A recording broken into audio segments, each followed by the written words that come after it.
Ini kita bisa minta ini nih, syafaat ke Nabi Isa pada saat itu. Yesus anak Daud, kata orang-orang itu. Berilah kami syafaat. Yesus itu bilang, bukan saya. Saya tidak bisa memberi kalian syafaat karena bukan hak saya. Lalu bagaimana dengan kami yang selama ini selalu mengeluh-ngeluhkan kau sebagai Tuhan? Saya tidak pernah minta diangkat kalian sebagai Tuhan.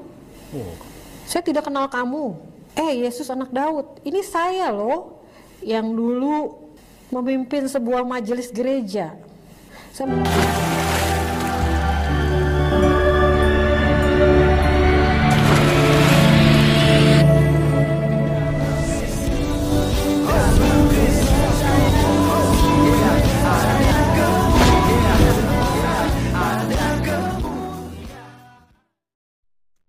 Bismillah Abi wal Ibni wal Ruhil Kudus Ilahu Wahid. Demi nama Bapa, Putra dan Roh Kudus, Allah yang Esa.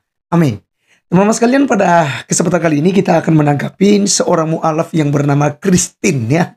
Dimana katanya teman-teman sekalian, dia bermimpi ketemu dengan Nabi Isa ya. Nabi Isa di Al-Quran ya, bukan Nabi Isa di Alkitab.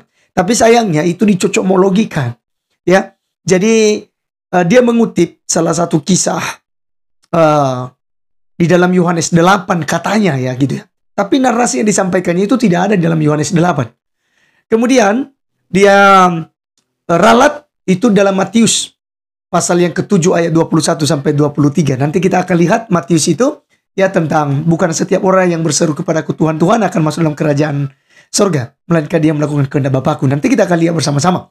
Nah teman-teman sekalian, yang menarik bahwa ada satu pesan Nabi Isa kepadanya bahwa Nabi Isa tidak bisa memberikan syafaat kepada orang-orang yang meminta syafaat kepadanya. Tetapi ada seseorang yang bernama Muhammad katanya, yang akan memberikan syafaat, yang sibuk dan sangat sibuk sekali memanggil-manggil nama umatnya. Tapi disclaimer dulu, Muhammad ada di mana ya? Di surga kan? Atau masih di mana? Kalau Tuhan Yesus kan jelas ya teman-teman. Yesus ada di surga. Ya kan? Dia menyediakan tempat. Makanya dalam Yohanes 14 kan ayat 2 berkata, aku datang ke sana untuk menyediakan tempat bagi kamu. Supaya di mana aku berada, kamu pun berada. Baik, teman-teman sekalian, seperti apa videonya? Mari kita langsung saja simak yang ada berikut ini. Kita bisa minta ini nih, syafaat ke Nabi Isa pada saat itu. Yesus anak Daud, kata orang-orang itu. Berilah kami syafaat. Yesus itu bilang, bukan saya. Saya tidak bisa memberi kalian syafaat karena bukan hak saya. Lalu bagaimana dengan kami yang selama ini selalu mengeluh-ngeluhkan kau sebagai Tuhan? Saya tidak pernah minta diangkat kalian sebagai Tuhan. Saya tidak kenal kamu. Yesus anak Daud, ini saya loh yang dulu memimpin sebuah majelis gereja. Saya menyembuhkan orang dengan namamu. Waduh. Siapa kamu? Saya nggak kenal sama kamu. Nggak bisa lupa peristiwa itu, walaupun saya hanya mungkin cuma mimpi gitu. Ini bukan saya buat-buat, tapi ini memang pada saat itu saya mengalami hal seperti itu. Vision saya, maksudnya gimana ya? Di alam bawah sadar saya gitu. Saya teringat pada saat si Nabi Isa berkata seperti itu, saya teringat di Yohanes berapa ya, 8 kalau nggak salah, ayat 21 sampai 23. Untuk ayatnya saya agak lupa sih ya, tapi memang seperti itu bunyinya. Saya teringat ayat berkata seperti itu, saya teringat di Yohanes berapa ya, 8 kalau nggak salah, ayat 21 sampai 23. Untuk ayatnya saya agak lupa sih ya, tapi memang seperti itu bunyinya. 1 hour later. Dia revisi ayatnya. 21. Matius 7:21. Yesus berkata, siapakah engkau? Aku tidak kenal engkau, hai para pembuat kejahatan. Yesus anak Daud, kalau kamu bukan Tuhan, kamu tidak bisa memberi syafaat kepada kami. Jadi kami harus kemana? Kamu lihat ke sebelah sana, kata Nabi Isa. Di sana ada orang yang paling sibuk. Dia memanggil-manggil nama umatnya. Itu dia Muhammad. Saya terbangun, saya bersujud, Saya benar-benar saya menangis dan saya merasa umur saya sia-sia. Saya mempercayai seorang rasul, seorang nabi menjadi Tuhan, dan tidak percaya bahwa suatu saat orang yang akan menjemput dan memberikan syafaat adalah Nabi Muhammad Sallallahu Alaihi Wasallam. Nah, jadi Oke, teman-teman sekalian, itulah yang kita sudah dengarkan bersama, dan teman-teman kalian bisa menilai sendiri apakah ini memang seorang mu'alaf atau bukan gitu ya. Ya, saya curiga bahwa ini adalah settingan ya, karena ngaji cerdas ini kan sudah beberapa orang yang diposting di videonya, dan itu ternyata ketika di konfirmasi itu orang bukan beragama Kristen ya, tetapi seorang Islam ya sejak kecil gitu, dan mereka paham ya tentang Islam, dan sengaja memang ditampilkan untuk apa? Untuk menyerang kekristenan. Teman-teman bisa melihat di channel teman kita Richard ya, di mana teman-teman sekalian di situ dia pernah angkat satu kasus yang dibuat oleh siapa ini, ngaji cerdas ya di videonya, lalu mereka berusaha klaim karena mereka ternyata konfirmasi oh ini berbohong gitu ya, dan pada akhirnya mereka berusaha untuk melaporkan channel Richard gitu ya. Nah, ini saya curiga teman-teman sekalian hal yang sama terjadi juga ya, karena ini orang ya cara berbicaranya saja kita udah tahu bahwa ini bukan seorang Kristen ya teman-teman sekalian, tapi mengaku-ngaku sebagai seorang Kristen. Mualaf Kristen itu dia katakan, yang penting yang saya ambil tadi bahwa Isa Al-Masih itu telah menubuatkan atau telah memberitahukan tentang seorang yang bernama Muhammad yang sangat-sangat sibuk untuk mendoakan nama umatnya begitu ya. Jadi ya akhirnya dia menjadi umat Nabi Muhammad yang terus diteriakin. Tapi ngomong-ngomong, Muhammad doakan dia atau dia yang doakan Muhammad ya?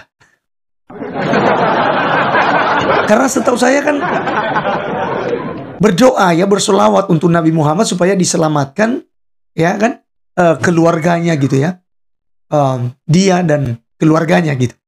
Lalu niscaya nantinya ya umatnya juga akan diselamatkan ya kan. Dan seperti saya katakan tadi, apakah Muhammad ini ada di sorga atau masih ada di mana begitu ya, karena nggak jelas juga ya. Jadi teman-teman muslim mungkin perlu juga untuk memberitahukan hal itu kepada kami gitu. Nah, sekalipun terbata-bata tadi ya penjelasan dia terkait tentang narasi bahwa Yesus sebagai anak Daud dimintakan syafaat, lalu dia katakan, oh tidak, aku tidak bisa memberikan syafaat. Lalu dikatakan, lalu bagaimana dengan kami? Makanya ditunjukkanlah kepada Muhammad agar percaya kepada Muhammad ya, Muhammad. Nah, kemudian dia ralat ya teman-teman sekalian tentang Matius pasal 7 ayat yang ke-21 tentang narasinya itu ya. Jadi walaupun salah-salah tapi saya akan bacakan teman-teman sekalian supaya kita pahami apa yang dimaksudkannya. Dikatakan begini, bukan setiap orang yang berseru kepadaku Tuhan, Tuhan akan masuk ke dalam kerajaan surga, melainkan dia yang melakukan kehendak Bapakku yang di surga. Pada hari terakhir banyak orang akan berseru kepadaku Tuhan, Tuhan, bukankah kami berbuat demi namamu dan mengusir setan demi namamu dan mengadakan banyak mujizat demi namamu juga. Pada waktu itulah aku akan berterus terang kepada mereka dan berkata, aku tidak pernah mengenal kamu. Kenyallah daripada aku, kamu sekalian berbuat kejahatan. Nah teman sekalian, tentu ayat ini sangat rawan sekali untuk dipelintir-pelintir oleh saudara-saudari kita muslim seperti Donditan, Ahmad Kainama, dan masih banyak lagi seperti Rene Handono, Bangun Samudra, Aristo, Si Juma, Nandar, ya kan, Kores, ya Uni Rifa, ya Nora Aritonang, Julius HMC, banyak sekali ya. Pokoknya mereka itu yang penghujat itu ya doyan sekali mengutip ayat ini lalu mereka menyerang kekristenan. Padahal teman sekalian, mereka tidak mengerti tentang apa perikop ini, yaitu hal pengajaran yang sesat. Jadi makanya dikatakan dalam ayat 15 itu waspada terhadap nabi-nabi palsu yang datang kepadamu dengan menyamar seperti domba, tapi sesungguhnya mereka adalah serigala yang buas. Teman sekalian, tentu dalam kalangan kekristenan juga ada guru-guru palsu, nabi palsu seperti ini. Untuk apa? Kepentingan-kepentingan mereka. Dan teman-teman sekalian, kita harus waspada kepada mereka. Nah, jadi kita coba membahas tentang ayat ini, teman-teman sekalian. Yang dimaksudkan, bukan setiap orang yang berseru kepadaku. Artinya Yesus Kristus memberitahukan gitu ya. Memberikan sebuah narasi bahwa bukan orang ketika berkata Tuhan, Tuhan saja, lalu dia akan masuk dalam kerjaan surga. Tidak. Gitu loh. Bukan sedang Yesus mengatakan, aku bukan Tuhan, jangan sembah aku. Sering sekali saya tantang teman-teman dari Muslim, tunjukkan kepada saya satu ayat, Yesus berkata, aku bukan Tuhan, jangan sembah aku.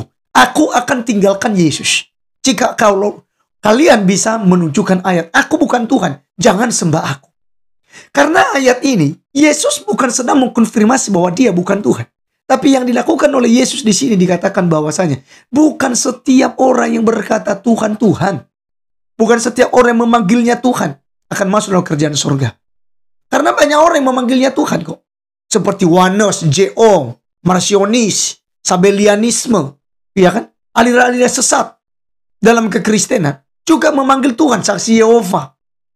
Ya kan? Tapi mereka tidak melakukan kehendak daripada Bapa di surga. Maka dikatakan, melainkan dia yang melakukan kehendak Bapakku yang di surga. Pada hari terakhir banyak orang akan berseru kepadaku, Tuhan, Tuhan, bukankah kami bernubuat demi namamu dan mengusir setan demi namamu dan mengadakan banyak mujizat demi namamu juga.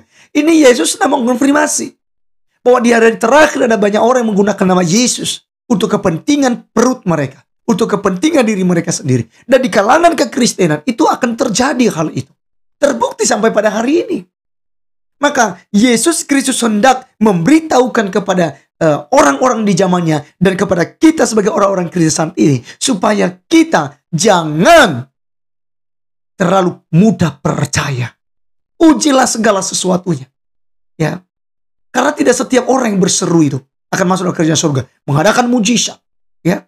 Ada banyak nabi-nabi palsu, pendeta-pendeta palsu, rasul-rasul palsu yang bermunculan di akhir zaman. Mengadakan banyak mujizat, yes, untuk memikat hati orang-orang.